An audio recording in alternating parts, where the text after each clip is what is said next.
Did you hear about the mom in South Korea who was reunited with her son after he had been missing for 50 years?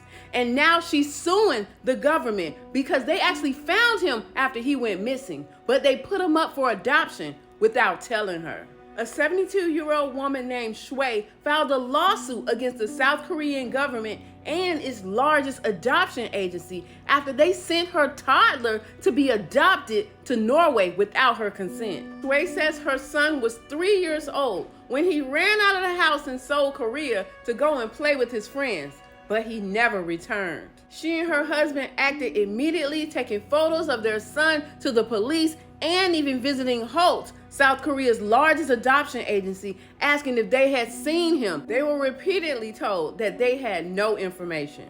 Shui continued to search even after her husband died, and for nearly 5 decades, she visited police stations and posted photos of her son both online and in South Korean neighborhoods.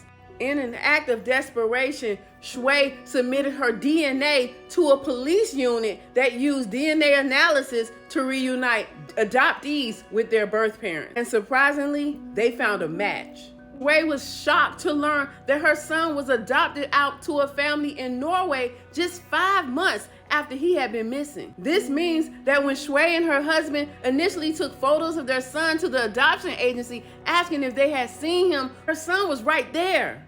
Instead of reuniting him with his mom, they labeled him as abandoned and put him up for adoption. In 2023, Shui was finally reunited with her lost son after 5 decades, but she vowed to get justice. She filed a civil lawsuit against the South Korean government for carelessly separating families from missing and exploited children by not searching for their birth families and instead sending them out for adoption.